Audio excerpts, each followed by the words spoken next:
bilang BBM pa rin. Dapat yung katanganan, ginagawang krimen. Kung hindi ikulong, hikayin. Dali sa Congress, pakain sa buhaya kay Martin. Kasagsagan ng bagyo, nakuha pa magpagawa ng tarpaulin. Halos magkandal kami sa baha habang ikaw nagpapagawa ng tarpaulin. Habang nagsisisigaw kami ng tulong, yung sako ng bigas tinatatakan niya ng Martin. Kulang na lang ultimo butil ng bigas tatakan niya ng Martin. Kaya pala papahupain muna yung baha kasi hindi pa sila tapos gumawa ng tarpaulin. Saka bakit mo tatatakan ng pangalan mo yan, hindi mo naman pera yan. Ano yun, bago kayo tumulong, hihintayin pa naming matapos yung buwisit na tarpaulin na yan. Alam mo Martin, ang sarap mong palanguyin sa mura. Paulanan ng real talk tapos ihagis sa baha. Sa gitna ng matinding pagbaha sa Bicol Region, gustong malaman ng ilang senador saan napunta ang umano'y bilyon-bilyong pisong pondong inilaan para sa flood control projects. Ito na yata ang pinaka-worst na government pagdating sa funds. Maharlika funds, flood control funds, PhilHealth funds, tapos sasabayan pa ng mga tangamong funds. Kawawang mga taga-Bicol kahit sino mapapasyet. Habang yung representative nilang si Saldico nalulunod sa budget. 61 billion nilaan sa Bicol, sabi ni Villanueva, kaya nasa na yung project. Huwag ka nang tumanggi, mismong kalikasan na yung nag-fact check. In 2023, sa DPWH alone, 29.4 billion ang budget. This year, for Bicol Region 2024, ang budget for flood control ng DPWH ay 31.9 billion. So 2023 and 2024, meron kang 61.42 billion. Guys, wala na talaga yung Pilipinas, sirang-sira na. Binaboy na ng mga buhaya. Yung mga matitinong tao, galit na. Yung mga bangag sa kriminal na lang yung mga natutuwa.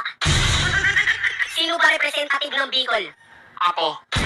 Sino may hawak ng budget? Ako. Sino dapat sisihin? Ako.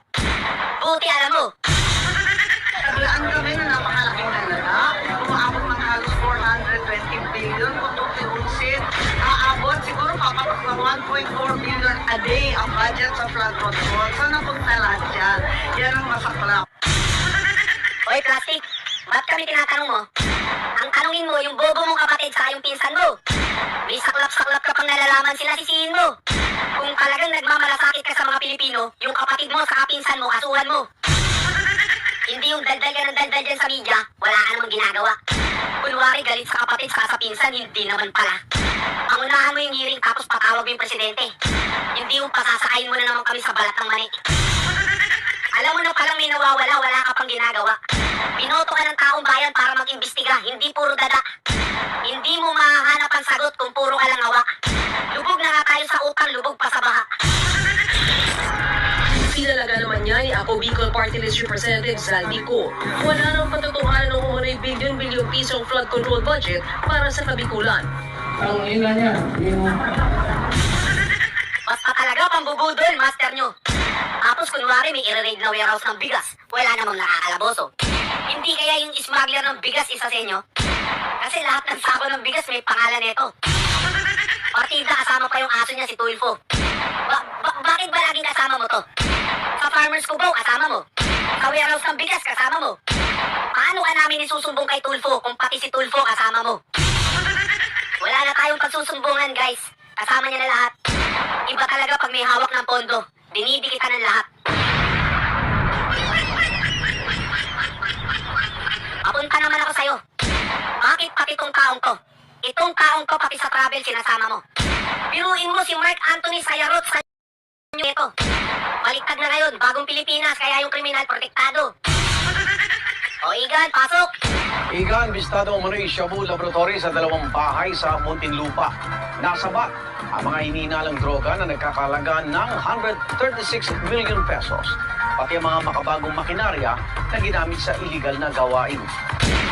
Sa bisa ng isang search warrant, kinalugan ng mga pulis at taga-PIDEA ang inuupahang bahay na ito sa Ayala, Alabang, Muntinlupa. Tumambad sa kanila ang sandamakmak na kagamitan na hinihinalang ginagamit sa paggawa ng shabu. Nakasalansan pa sa tray ang mga hinihinalang shabu na luto na. Sa ilalim sa drug analysis at inventory ang tinapay ang 20 street value na 136 million pesos. Arestado ang hinahinalang chemist na isang French national, si Saiter Aurelin. Nadakip din ang kasabwat niyang Pilipino na si Mark Sayarot. Grabe oh. Grabing super grabe oh. Ito na yata yung pinaka-grabing to the over, talagang to the very max, to the highest level na to. Biruin mo, presidente ka? Bakit kasama mo to? Ikaw, bobong ha? Kaya pala tabingi yung bunganga mo. Tapos nag-travel sa New York? Ba't kasama niya yan?